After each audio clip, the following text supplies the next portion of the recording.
Hi everyone. तो मैंने आपसे कम्युनिटी पोस्ट में पूछा था कि मुझे इस ड्रामे को कंटिन्यू करना चाहिए या नहीं, और आप सब लोगों ने कहा था कि मुझे कंटिन्यू करना चाहिए।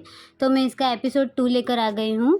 तो एपिसोड 2 की स्टार्टिंग में हमें ड्यू को दिखाया जाता है, जो कि अपने लिए ब्रेकफास्ट बना रहा होता है, और वो अपनी स्किल्स के हिसाब से ही उसे बहुत ही खूबसूरत बनाता है। और जैसे ही उसका ब्रेकफास्ट कंप्लीट हो जाता है और वो खुशी हो रहा होता है, तभी उसे रियलाइज़ होता है कि वो जो है वो कॉलेज के लिए लेट हो चुका है, और वो ब्रेकफास्ट कर नहीं पाता और जल्दी-जल्दी से तैयार होकर अपने कॉलेज के लिए निकल आता है। रास्ते में चलते-चलते हमें ड्यू बताता है कि आप लोगों को लग रहा होगा कि मैं सिर्फ़ अकेले खाना खाने से डरता हूँ, लेकिन ऐसा नहीं है, मैं अकेले रहने से भी डरता हूँ। हालाँकि ड्यू जो है ना, वो एक इंट्रोवर्ट टाइप का इंसान है, ज़्यादातर किसी से बात करता नहीं है, लेकिन उसे अपने आस-पास जो है वो ज़्यादातर लोग चाहिए होते हैं। यही सारी बातें वो जो है अपने बारे में बताते रहता है, और वो जैसे ही राइस केक खाने वाला होता है, तभी एक पर्सन की एंट्री होती है, जो कि उसे धक्का दे देता है, और धक्का लगने की वजह से ड्यू जो है हमारा नीचे गिर जाता है, और वो राइस केक जो वो खा रहा था ना, वो उसके गले में अटक जाता है। अब ये पर्सन कौन है, आप उनका चेहरा देखकर समझ ही सकते हैं, लेकिन इसके बारे में जो है हमें कुछ नहीं बताया गया है। इसके बारे में डिटेल देने से पहले ही ये भाई साहब जो है यहाँ से भाग जाते हैं, और वो एक बार भी ड्यू की तरफ मुड़ कर नहीं देखते कि सामने वाले इंसान को कोई तकलीफ़ हो भी रही है या नहीं। वो रुकना चाहता तो था, लेकिन वो रुक नहीं पाता और वो चला जाता है।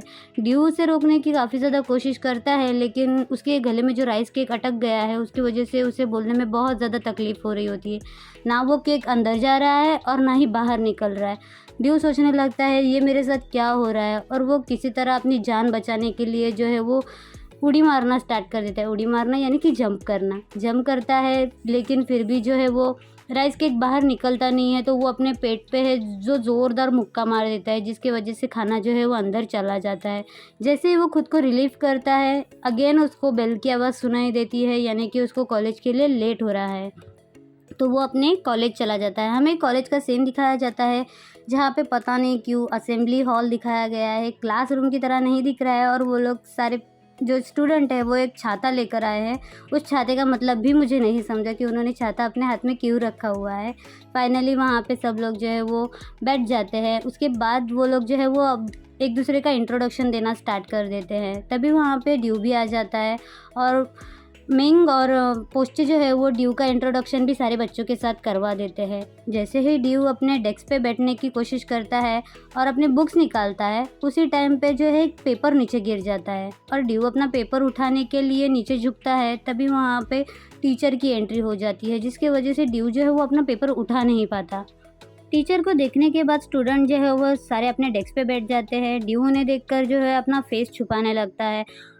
टीचर भी ड्यू के पास देखने लगती है, लेकिन ड्यू जो है उनकी तरफ नहीं देखता, और वो जो है अपनी हर मुमकिन कोशिश करता है कि किस तरह से वो उस पेपर को अपने पास लेकर आए, लेकिन उससे हो ही नहीं पा रहा है। वो बार-बार डर रहा है कि टीचर देख लेंगी या फिर उसके दोस्त देख लेंगे, और वो जो है अपने पैर से उस पेपर को उठाने की कोशिश करता है।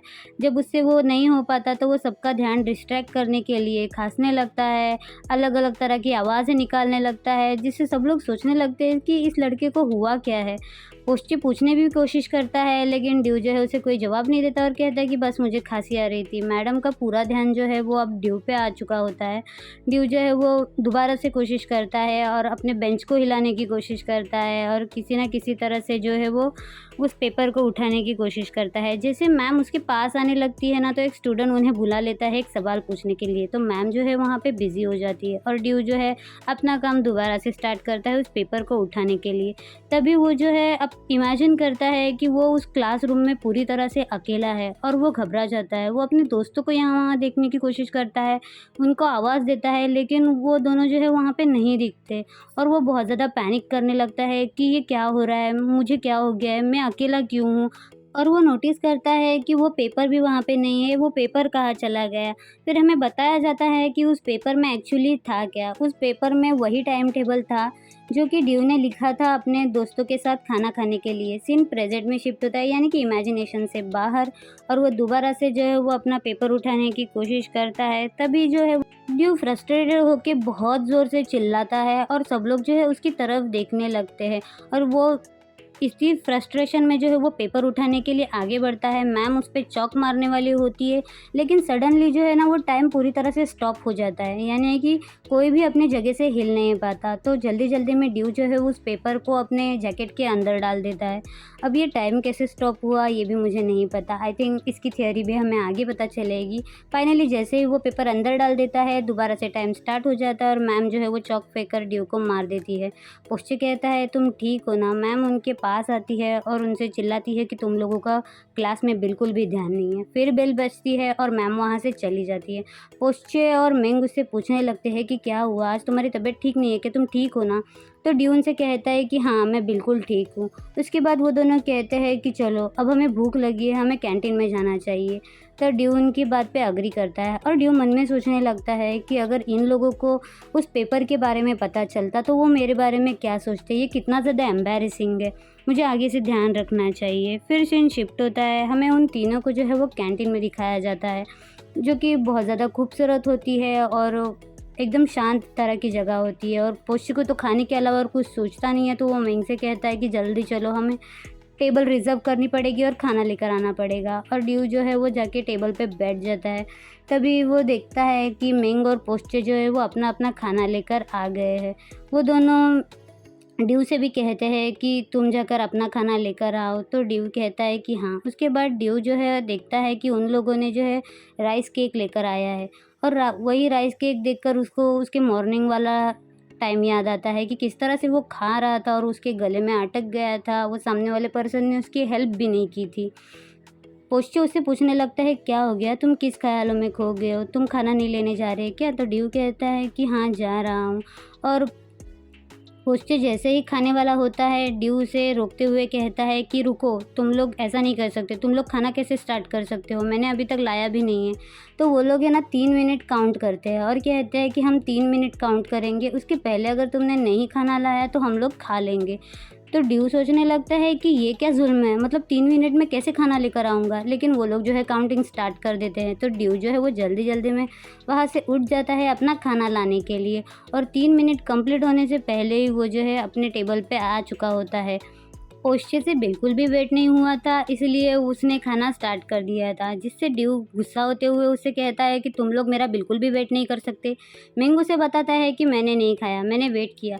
तो ड्यू कहता है कि मैं पोस्चे की बात कर। पोस्चे ड्यू से माफ़ी मांगते हुए कहता है अरे मुझे भूख लगी थी, लेकिन मैं कंपनसेशन करने के लिए तैयार हूँ, तो तुम ये राइस केक खाओ। और जैसे ही ड्यू जो है राइस केक को देखता है, उसे लगता है कि वो राइस केक उससे कह रहे होंगे कि मुझे खाओ मुझे खाओ।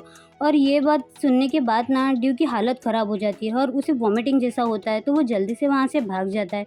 ये दोनों सोचने लगते हैं कि इसे क्या हो गया, क्या इसे राइस केक पसंद नहीं है, इसे क्या हो गया है, कि हमें इसके पीछे जाना चाहिए। मिंग कहता है क्या मैं इसके पीछे जाऊँ, तो पोस्चे उसे कहता है कि नहीं, वो ठीक हो जाएगा और वो अपने आप आ जाएगा। यहाँ हमें ड्यू को दिखाया जाता है जिसकी हालत बहुत ही ज़्यादा ख़राब होती है और वो वॉमिटिंग कर रहा होता है और वो सोच रहा होता है कि मेरे दोस्त कितने ज़्यादा कमीने हैं, कोई भी मेरे पीछे नहीं आया। पार्ट 1 में यहीं पे ख़त्म करती हूँ। वीडियो को लाइक शेयर कमेंट में मेरे चैनल को सब्सक्राइब भी कर दीजिएगा। गाइज भले ही ये BL नहीं ब्रोमांस होगा, लेकिन स्टोरी बहुत अच्छी है, तो आपको पसंद ज़रूर आएगी। Thank you so much for watching.